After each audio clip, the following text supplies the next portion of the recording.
Hey, what is up YouTube? It is your boy Dominzs here at Common Sense Graphics. And you guys already know what day it is today. It is Any Monday. The day where I draw anime for you guys. And today I got something a little cool. Decided to draw like a character in armor. I was watching a show I used to watch a long time ago called Dot Hack Sai. And there's this character, I believe the character's name is Sora. It's a twin blade user. And so if you think about this character and this character I'm drawing, there's a lot of similarities in the both of them. So yeah, let's jump right into it. So when making your creations, the first thing you always want to do with your art is what I always do is the triangle method and the circle method for the base. So beginning for the main body for your character, if it's women, usually a triangle. And for arms, it's always going to be the same too. It's going to be like lemons or potatoes. As you see here, these bare bone shapes really do make the big difference when creating your character. Filling it out, really helps out. And as we move on to the head realistically is always going to be an egg shape, like an upside down egg, ovalish with one side tapering off. And that's pretty much it. Make sure you draw your guidelines, and after you finish drawing your guidelines, make sure you delete the parts of the sketch that you don't need no more. As you see there, I was deleting a lot of the inner body parts because I don't need those lines anymore. As I continue to add more detail, those lines could get in the way and mess me up when I go to revise my image later. But do not forget about that. Definitely clean up your work as you're progressing along, and then once you get to a certain spot, then just roughly feel out the way how your body's going to shape, and make sure you follow your own personal guidelines that you have created if you're using them or not, and just have a blast while doing it.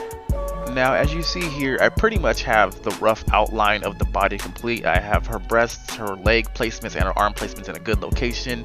And if you just look at it, that's pretty much the process how you get to this point where you can start adding clothing. I got her body at a comfortable spot where I'm comfortable at, where it looks proportionate, and I'm just able to add the detail in. Now I'm starting able to filling it in, her gauntlets, her armor. I decided not to give her swords. Just because I didn't want to. Instead I just gave her gauntlets, like as if she's like a brawler, and then I just gave her like a sash for her clothing. And as you can see, after I get the main body done, then I can just start adding these extremities onto her body, these appendages, these things, her clothing. And if I decide to make things skin tight, then I can, but in this perspective it's more of a few things that are sticking out off of her body. For example, her sash and her gauntlets, and she's also wearing a type of neckerchief or scarf, if you can tell or not.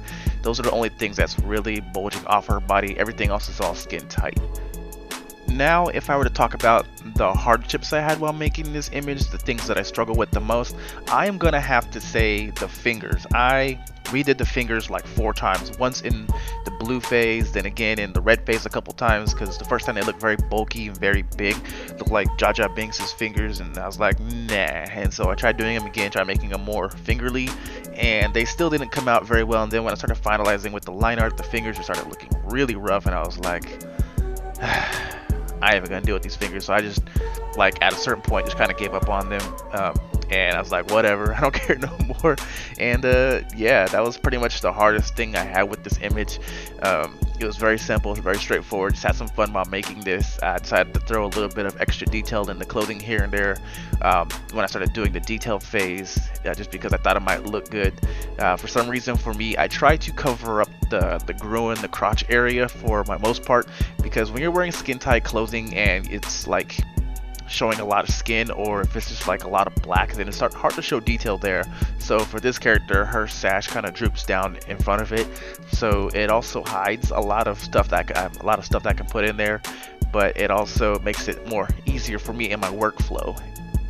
And that's pretty much it for this image. I am now nearing completion of it. Only got to do a couple details. Have to draw in her sash, her right arm, and on her left arm there's like a shield of some sort.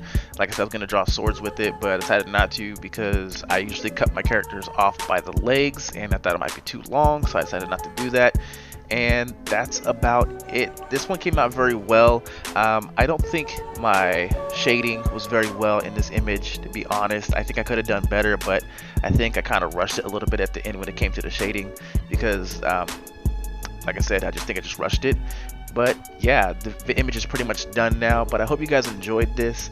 And yeah, we're gonna speed it along to the speed art phase of the video. Hopefully you guys enjoyed. If you guys have any pointers of anything you guys want to talk about or whatnot, anything at all, post it down into the comments below.